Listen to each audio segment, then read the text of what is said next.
ज़ैब साहब, यहाँ पर मैं आपसे जानना चाहूँगा कि जैसे क़ाज़ी साहब ने बताया कि इमूवेबल प्रॉपर्टी को हासिल करने का या विरासत में हिस्सा लेने का तरीक़ाकार, आप बताइए कि जो मूवेबल प्रॉपर्टी है, क्योंकि अक्सर औक़ात ऐसा होता है और अमूमी तौर पे ये पाकिस्तान में बहुत ज़्यादा है कि लोगों के पास कैश इन हैंड काफ़ी होता है और वो बैंक्स में नहीं रखते, या उनके पास ज्वेलरी या बॉन्ड्स की शेप में या किसी भी ऐसी मूवेबल प्रॉपर्टी की शेप में उनके पास जो भी मालियत की चीज़ें होती हैं, उसको कैसे तकसीम किया जाएगा और उसका कैसे पता चलेगा किसी को कि कितनी रकम थी और क्या इससे तकसीम होगी? जो मूवेबल प्रॉपर्टी है उसमें दो बेसिक चीज़ें, एक आपके व्हीकल्स आ जाते हैं और इस तरह की जो दूसरी चीज़ आ जाए वो आपके बैंक अकाउंट्स में पैसा आ जाता है जी। अब अगर एक बंदे ने घर में पैसा रखा हुआ है और कितनी मालियत का पैसा उसके पास कितने पास फंड है, ये तो बहुत मुश्किल है एक ऐसे बंदे के लिए अंदाज़ा लगाना जिसकी एक्सेस उस घर तक नहीं है। जो दूसरे हैं जैसे मूवेबल प्रॉपर्टी में आपकी कार आ गई, आपका बैंक आ गया, उसके लिए फिर कोर्ट्स आपको सक्सेशन सर्टिफिकेट जो है वो इशू करती थी पहले। मतलब जो इमूवेबल प्रॉपर्टी है उसके लिए आपको सक्सेशन सर्टिफिकेट लेना पड़ेगा, डिक्लेरेशन नहीं लेनी पड़ेगी। इमूवेबल के लिए डिक्लेरेशन होगा, मूवेबल के लिए सक्सेशन सर्टिफिकेट। मतलब जो मालियत मूवेबल प्रॉपर्टी है, जो रकम है या ज्वेलरी है या सेविंग सर्टिफिकेट्स हैं, उनके लिए आपको सक्सेशन सर्टिफिकेट लेना पड़ेगा। अदालत से होता था, लेकिन अब उन्होंने पावर दे दिया नादरा को। नादरा भी इशू कर देता है, लेकिन अगर नादरा में किसी टेक्निकल वजूहात की बिना पर वो आपको सक्सेशन सर्टिफिकेट इशू नहीं कर रहे हैं तो आपको फिर सिविल कोर्ट जाना पड़ेगा, वहाँ से डिग्री लेनी पड़ेगी, वहाँ से आपको डिग्री लेनी पड़ेगी और उससे फिर आप वैसे ही तकसीम होगा जो कि शरीयत में जी बिल्कुल उसी कानून में मौजूद है। ठीक हो, जैसे ही मूवेबल प्रॉपर्टी तकसीम होनी है उसी तरह से मूवेबल प्रॉपर्टी तकसीम होगी, सेम उसी शेयर के साथ। मुफती साहब, मैं आपसे जानना चाहूँगा कि क्योंकि जैसे आपने पहले भी बताया कि कुछ कवानीन ऐसे हैं जिनमें रिफॉर्म्स की ज़रूरत है शरई हवाले से, तो जो शरीयत है वो पोते और पोतियों के जायदाद में हिस्से के हवाले से क्या कहती है? देखिए, अगर मैयत की जो है वो बेटा और बेटी मौजूद है, ठीक है, तो फिर पोता पोती और नवासा नवासी को हिस्सा नहीं मिलेगा। ठीक, इल्ला ये एक्सेप्शन ये है कि वही जो मैंने बताया कि एहसानन या नेकी के तौर पर या उन पे जो है वो शफ़क़त करते हुए सारे जो हिस्सेदार हैं वो अपने हिस्से में से जो हिस्सा जो है वो उनको दे दें। उसकी वजह कि मैयत के उस वारिस जो है वो मैयत में हिस्सेदार बनता है जो जब उनकी डेथ हुई वो ज़िंदा था। सही, ठीक है। जब वो उनकी डेथ से पहले फौत हो गया तो वो तो उनकी जो है विरासत में हिस्सेदार नहीं होगा। शरीयत तो ये जो है ना वो कानून है इसका। इसलिए अब जो उसके बच्चे हैं तो वो अपने बाप की विरासत के हिस्सेदार होंगे, ना कि दादे की विरासत के, या चाचा ताया वगैरह हैं, अगर वो ना होंगे तो फिर वो हिस्सेदार होंगे इसके। और वो सर ये भी बताइएगा कि अगर वो एक खातून है जिसने अपनी पूरी ज़िंदगी शादी के बाद अपना पिछला जो विरासती हिस्सा है वो नहीं मांगा, तलब नहीं किया, तो जब वो फौत हो जाए तो क्या उसके बच्चे अपनी माँ का हिस्सा क्लेम कर सकते हैं? देखिए, अगर वो फौत हुई है अपनी वालिद या वालदा जिसकी प्रॉपर्टी है उनके विसाल के बाद, ठीक, तो बिल्कुल उनके बच्चे जो हैं अपनी वालदा का हिस्सा डिमांड कर सकते हैं और उन बच्चों में वो हिस्सा एज ए विरासत ही तकसीम होगा। अपनी वालदा की विरासत के तौर पे जो जो लोग हिस्सेदार होंगे वरासा उसमें से वो उनको उसी शरीयत के फार्मूले के मुताबिक उनमें डिवाइड होगा। ठीक हो गया। इसमें मैं ऐड ये करना चाहूँगा, सूरत हाल इसमें दो आ गई।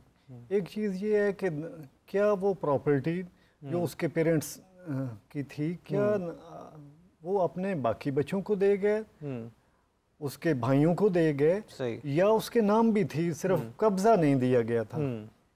एक तो ये है कि अगर कब्जा नहीं दिया गया तो वो कब्जा खुद भी क्लेम कर सकती है या उसकी डेथ की सूरत में उसके बच्चे भी उसका पोजेशन जो है क्लेम कर सकते हैं। सही। दूसरी सूरत जो है वो क्लेम करने में कोई अमर माने नहीं है, लेकिन जो अब लेटेस्ट जो है सुप्रीम कोर्ट ऑफ पाकिस्तान ने एक फैसला दिया है, उसके बाद ये एक ऐसी हर्डल आई है कि वो प्रूव करना, एक तो ये होता है कि केस टू केस वेरी करता है, लेकिन जो उन्होंने एक असूल तय कर दिया है कि उस अगर एक खातून अपनी ज़िंदगी में अपना हिस्सा क्लेम ही नहीं करती, जो उसे कभी मिला ही नहीं था, उसके नाम नहीं था, तो उसके डेथ के बाद उसके बच्चे फिर वो क्लेम नहीं कर सकते। ठीक हो गया। यहाँ पर हमारे साथ एक कॉलर ऐड करना चाहेंगे। जी अस्सलाम वालेकुम। जी वालेकुम सलाम। जी फरमाइए। मैं इस टाइम यूके में मौजूद हूँ। तो मेरी एक सियालकोट में ना प्रॉपर्टी है, तो मेरे वाले साहब भी यूके में थे, लेकिन वो उनकी डेथ होगी। वो पीछे से ना मेरे जो है ना चाचू वो देख रहे थे उसको। मेरा और कोई भाई नहीं है, मैं और मेरी बहन और मेरी वाली जो है वो पाकिस्तान में रहती है। तो चाचू की भी डेथ हो गई है। उसके बाद से उनके जो बेटे हैं ना वो कब्जा करके बैठे हुए हैं। मैं पाकिस्तान जा नहीं सकता, और वो उनको मेरी वालदा को और मेरी बहन को धमकाते हैं, हिस्सा नहीं देते हैं।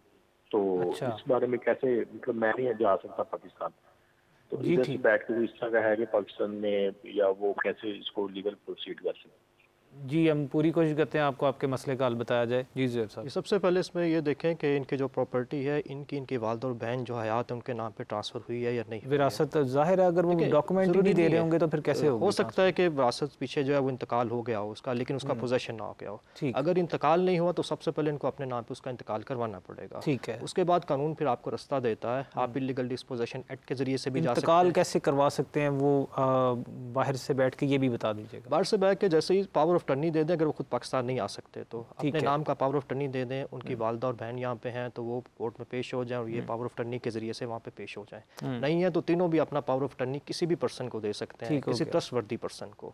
वो फिर उनके बिहाफ पे यहाँ पे केस करके उसको बाकायदा तौर पे इनके नाम पे ट्रांसफर करवा देगा। ठीक हो गया। और ट्रांसफर करने के बाद फिर डिक्लेरेशन का सूट फाइल करना पड़ेगा? वो डिक्लेरेशन ही होगी ना बेसिकली। तो फिर उसके बाद पोजेशन का सूट फाइल, उसके बाद पोजेशन के लिए इनको जाना पड़ेगा या पार्टीशन के लिए जाना पड़ेगा, पार्टीशन एक्ट के जरिए से, अगर वो जॉइंट प्रॉपर्टी है तो। अगर वो जॉइंट नहीं है तो फिर ये इलीगल डिस्पोजेशन एक्ट में भी जाके उस प्रॉपर्टी को खाली करवा सकते हैं। इलीगल डिस्पोजेशन सूट फाइल करके डिफरेंट लॉज ने रेमेडी दी है, लेकिन देखना पड़ेगा कि कौन सी रेमेडी जो है वो मौके महल के मुताबिक जो है ना वो इम्पैक्ट बैठती है, उसके मुताबिक फिर केस फाइल किया जाए। और ज़ुहैब साहब, मैं जानना चाहूँगा कि क्योंकि आप सब लोग जानते हैं कि पाकिस्तान में ख़वातीन के हकूक़ के बारे से बहुत ज़्यादा मसाइल हैं, ख़ास तौर पर हमारे जो दही इलाके हैं उनके अंदर ख़ातून को या ख़वातीन को हिस्सा नहीं दिया जाता, बहनों को हिस्सा नहीं दिया जाता, माओं को हिस्सा नहीं दिया जाता, या फिर अगर कोई हिस्सा मांगे तो उससे कतई ताल्लुक़ इख्तियार कर लिया जाता है।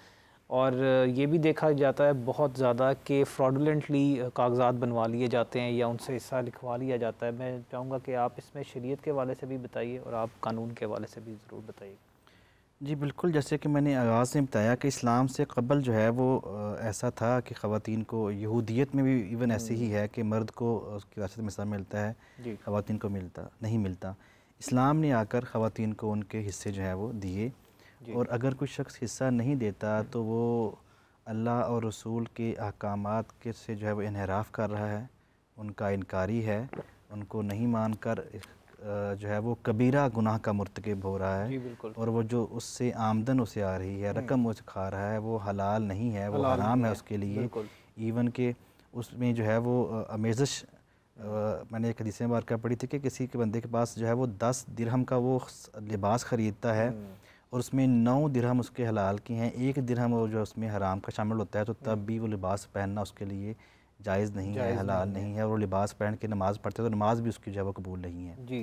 तो ऐसे अफराद जो बहनों का हिस्सा खा के जो है वो बैठे हुए हैं, उन्हें चाहिए कि वो फ़ौरन से पहले उनका हिस्सा उनके हवाले करें और अल्लाह के यहाँ सुरखरू हों। ये दुनिया का माल है, दुनिया में रह जाना है, अपना जो है वो थोड़ा हो, बरकत वाला हो, हलाल। अगर वो बहन मांगे ही ना फिर भी देना लाजिम है? जी, इनके ज़िम्मे लाजिम है। ठीक हो। अलबत्ता बहन, अगर होता यह है कि हमारे यहाँ पे बहनों को इमोशनली ब्लैकमेल करके उनसे बात का जहल खुआ लिया जाता है। इसका तरीका ये नहीं है। आप बहन के नाम कर दें, उसके बाद वो किसी को देना चाहती है, वो खुद रखना चाहती है, किसी भाई को देना चाहती है, बहन को देना चाहती है, जिसको देना चाहती है वो गिफ्ट करना चाहती है, करे। लेकिन हम ये यहाँ पे तोहफा बिल जबर लेते हैं। जी बिल्कुल, ये हदिया बिल जबर है कि हम बाई फोर्स गिफ्ट लेते हैं, ये गिफ्ट नहीं होता, फिर विलंग नहीं होता। बाद दिले ना खास्ता करती हैं बेचारी, वो ना चाहते हुए।